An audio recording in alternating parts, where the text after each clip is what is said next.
દ્વારકાધીશ મિત્રો, અત્યારે સવાર થઈ ગઈ છે અને આજે આમ તો શનિવાર છે તો મેં તો કોલેજે જવાનું તો છે નહીં, કેમ કે એક લેક્ચર હોય અને આખો દિવસ કોલેજે રહેવું પડે.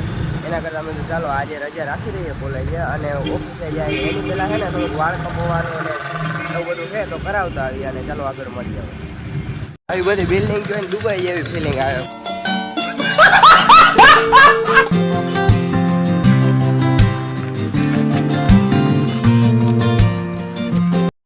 એમાં એવું છે કે હું પહેલાં આ એરિયામાં રહેતો ને ત્યારે આ હોટલે બહુ બેસવા આવતો, ખોડિયાર હોટલે, અને આની ચા બહુ જ ફેમસ છે.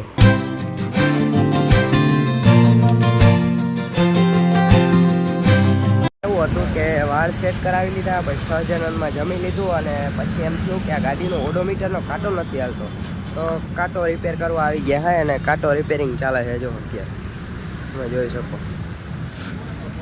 હવે જોઈ ભાઈ કે થઈ જાય ઓડોમીટરનો છે ને કાંટો નથી આવતો, બરાબર. જોઈ હવે શું થાય. તો ફાઇનલી નાહી ધોઈ અને કમ્પ્લીટ થઈ ગયા છે અને હવે ઓફિસ બાજુ જવું છે.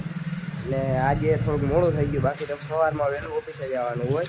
અને અત્યારે બપોરના 3-3:30 વાગી ગયા છે, તો ચાલો ઓફિસે મળીએ.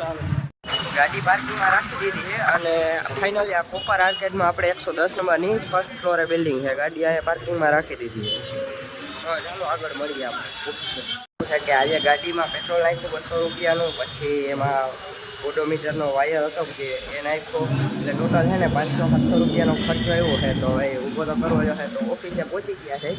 આ ઓફિસ છે આયુર્વેદ એન્ટરપ્રાઇઝ, અને આ બધા કે મારો એક ભાઈ છે એની PGVCLમાં કોન્ટ્રાક્ટ રાખ્યો છે અને અહીંથી 1.5 કિલોમીટર છેટો હોય તો મને કે આવને મળવા, કઈ રીતના કામકાજ છે બધું જોઈ ગયા. તો ચાલો એને મળતા. એવું છે કે મારો એક મિત્ર છે કિશન કરંગિયા, એને કંઈક સ્પ્લેન્ડર કે એવું કંઈક લેવાનું હતું, તો એને લઈને અમે શોરૂમે આવ્યા હતા અને હવે એને પેમેન્ટની પ્રોસેસ ને એવું બધું કંઈક કરવાનું છે. તો મને સાથે હાલ જતા આવી બીજું શું હોય.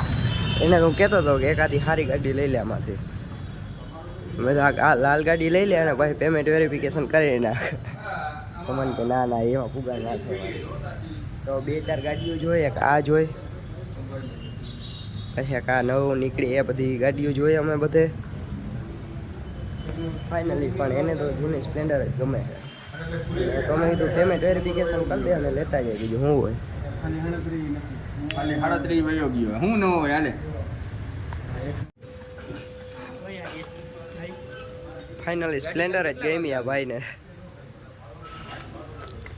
પેમેન્ટ કરી દીધું છે અને ફાઇનલી એને હે ને હા ખીચામાંથી પૈસા નીકળી ગયા છે. ફોન પે કરી દીધું છે. હવે અત્યારે એના પૈસે ચા પાણી પીવાના છે. ના પેડા નહીં, અને ગાડીમાં પેટ્રોલ લખાવવાનું છે. અને 13 વાગ્યો તો મૂકવો કાયમ જતો હોય. તો હાલો આપણે આગળ મળીએ. શું સાચી કિશોરભાઈ શું કરે. અને એ ભાઈને કંઈક નંબર પ્લેટમાં કંઈક એને VIP નંબર જોતા હતા અને એના કંઈક 2500 રૂપિયામાં ભરવો પડે, 37. કેમ કે જે 37 છે દ્વારકાને રિપ્રેઝન્ટ કરે અને અમારો જિલ્લો છે દ્વારકા, એટલા માટે.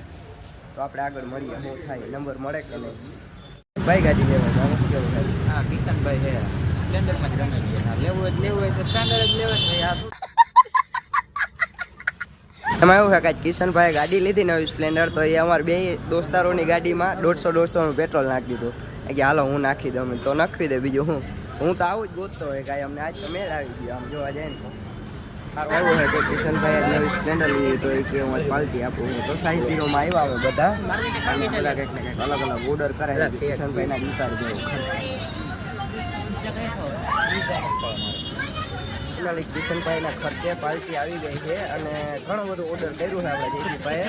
જો તો કિશનભાઈ કંઈક માર્ગરેટા પીઝા અને કંઈક વેનીલા થીક છે, હજી તો ઘણું આવે છે ઓર્ડરમાં, એ પ્રોસેસિંગમાં છે બનવાનું.